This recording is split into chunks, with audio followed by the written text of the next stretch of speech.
बिस्मिल्लाहिर्रहमानिर्रहीम। अस्सलाम वालेकुम नाज़रीन, क्या हाल है? ठीक ठाक हैं, खैर खैरियत है नाज़रीन। तो आज हमने सोचा कि आपको क्यों ना एक नई चीज़ बनाने का तरीका बताएं।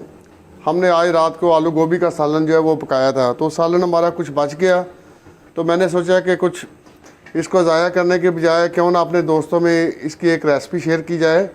हम ये आलू गोभी के पराठे बनाएंगे आज, तो इंशाल्लाह देखते रहिएगा, बहुत मज़ा आने वाला और बहुत ही मज़ेदार बनेंगे इंशाल्लाह। जी नाज़रीन, तो इस तरीके से हम ये गोभी और आलू को ये मैश कर लेंगे। ये देखें इस तरीके से जी। तो इंशाल्लाह बहुत ये मज़ेदार रेसिपी है। अगर आपकी कोई भी घर में जो चीज़ है वो ज़ाया नहीं होती। इस तरीके से देखें माशाल्लाह ये हो गया हमारा। जी नाज़रीन, तो इस तरीके से हमने जो आटा है इसके पेड़े बना लिए हैं। ये देखें इस साइज़ के पेड़े बना लिए हैं। तो आप चले शुरू करते हैं इंशाल्लाह। जी नाज़रीन, तो बिस्मिल्लाह शरीफ पढ़ के पराठा बनाना शुरू करते हैं। सबसे पहले हम ये जो पराठा है इसको इस तरीके से खुश्का लगाएंगे।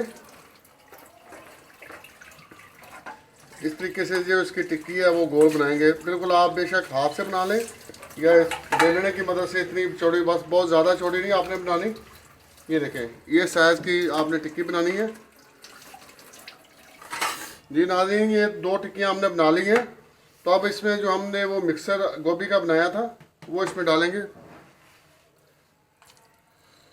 ये देखें इतना मिक्सचर आपने डालना, बहुत ज़्यादा भी नहीं डालना और कम भी नहीं डालना, ताकि उसका पता ही ना चले इसमें।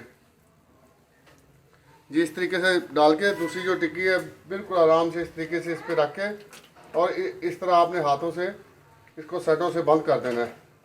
और मैं एक आपको मज़े की बात बताऊं कि कभी भी ये सर्दियों का मौसम है, जो आपके घरों में खुश्क सब्जियां पकती हैं, मसलन कि आलू मेथी हो गया, ये आलू गोभी हो गया, साग वगैरह ऐसी चीज़ें, चने की दाल आपने भुनी हुई पकाई हो, तो इनसे जो आप जो पराठे हैं वो आराम से आप बना सकते हैं।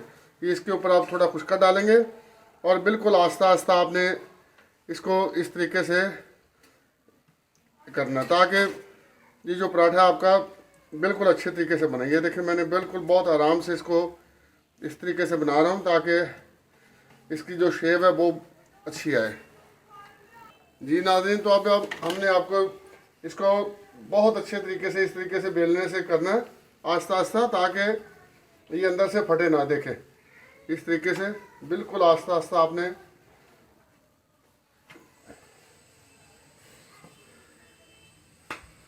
अगर आपको ज़रूरत पड़े तो आप थोड़ा बहुत खुश्का जो है इसको लगा सकते हैं, लेकिन कोशिश करें कि आप आस्ता आस्ता बिल्कुल आराम से इसको गोल बनाएं।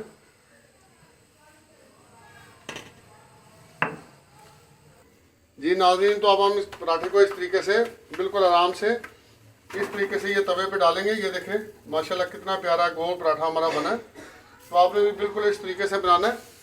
तो इसको अब बिल्कुल बहुत ज़्यादा आंच नहीं रखनी ताकि ये अंदर से सारा जल ना जाए।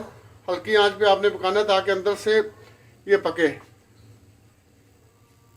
जी नाज़रीन, तो तकरीबन एक साइड से हमारा जो पराठा है वो हल्का सा पक गया है। तो अब इसको हम चेंज करके दूसरी साइड पे करेंगे। ये देखें माशाल्लाह कितना प्यारा पराठा बना है माशाल्लाह। तो आप थोड़ा दूसरी साइड से पकने देंगे, फिर हम इसको ऑयल लगाएंगे। जी नाज़रीन, तो अब हम इसको ऑयल लगाएंगे इस तरीके से। ये देखें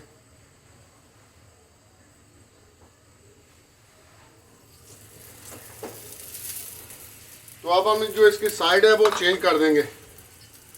बिस्मिल्लाहिर्रहमानिर्रहीम। ये देखें माशाल्लाह, देखिए कितना प्यारा फ्लेवर आ रहा है, बहुत अच्छा पक रहा है। बल्कि आपने ये ज़हन में रखना है कि आंच आपने बिल्कुल हल्की रखनी है, दरमियानी आंच रखनी है ताकि ये जले ना। देखिए नाज़रीन माशाल्लाह एक साइड से हमारा जो पराठा है वो पक चुका है। देखिए कितना प्यारा कलर आया।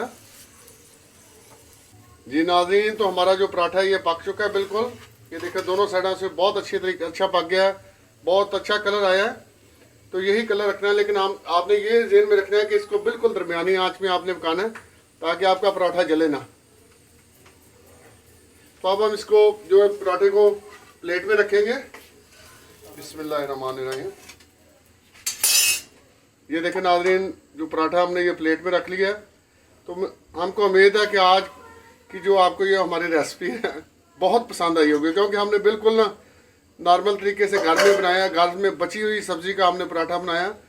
तो इसके साथ ही आपसे चाहेंगे इजाज़त, हमारा जो चैनल है इसको लाइक सब्सक्राइब करें।